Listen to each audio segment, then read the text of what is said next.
సంకల్పం ఈరోజు GHMC Uppal circle, Uppal police station పరిధి, రామంతాపూర్, భరత్ నగర్, రోడ్ నెంబర్ 5 అండి. ఇది రోడ్ నెంబర్ 5. దీని బిల్డింగ్ ఇంకా అది కనిపించేది సెయింట్ జాన్ స్కూల్.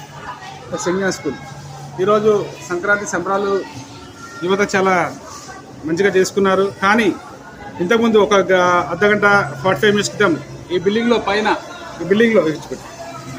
పైన కొంతమంది యువకులు పొద్దునుంచి పతంగులు ఎగరేసుకుంటున్నారు. బాగానే ఉంది. సడన్గా ఏమైందో తెలియదు. ఒక హాఫ్ అన్ అవర్ క్రితం అంతా గలాటా చేశారు, హంగామా చేశారు. ఒక 100 మంది వచ్చారు ఇక్కడికి. 100 మంది వచ్చి కొట్టుకున్నారు, రక్తాలు వెళ్ళేటట్టు కొట్టుకున్నారు. అసలు ఏం జరిగిందో తెలియదు. ఇక్కడ అన్ని ఖాళీవాసి ఇక్కడే ఉంటాను కాబట్టి మా దృష్టికి తెలిసితాడే ఉండండి. 101 ఫోన్ చేశాను. ఫోన్ చేసి ఉప్పల్ పోలీసు వాళ్ళు స్పందించారు. లోకల్స్ వాళ్ళు వచ్చారు, వచ్చి వాళ్ళతో మాట్లాడారు.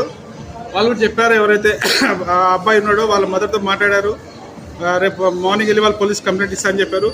కానీ ఈ వీడియో తీయడానికి ముఖ్య కారణం ఏంటంటే ఇక్కడ రామంతాపూర్లో చాలా గంజాయి ఎక్కువ విక్రయాలు జరుగుతున్నాయి. యువత చాలా అలవాటు పడ్డారు గంజాయికి.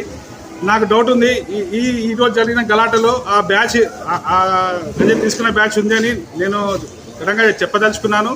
కాబట్టి పోలీస్ అధికారులు విచారణ చేయాలి. సిపి గారు, ముఖ్యంగా సిపి గారికి, ఎందుకంటే రాచకొండ సిపి సార్ గారు ఈ యొక్క గంజాయి మీద అవేర్నెస్ కార్యక్రమం చాలు చేస్తున్నారు. దాంట్లో ప్రజా సంకల్పం కూడా మొదటి నుంచి ఉంది. ఈ గలాట మామూలుగా ఏదో జరిపోయిందని అనుకోవద్దు. దీని మీద విచారణ చేసి ఇక్కడ వచ్చిన ప్రతి ఒక్కరిని పోలీసులను పిలిపి విచారణ చేసి కఠినమైన చర్యలు ఉండాలి. ఎందుకంటే యువత మొత్తం నాశనం అయిపోతుంది. యువత అసలు ఏం జరిగింది వాస్తవాలు తెలుసుకొని వారందరి మీద కఠినమైన చర్యలు తీసుకోవాలని ప్రజా సంకల్పం డిమాండ్ చేస్తుంది. బాపట్ల కృష్ణమోహన్, రామంతాపూర్, భరత్ నగర్ నుంచి.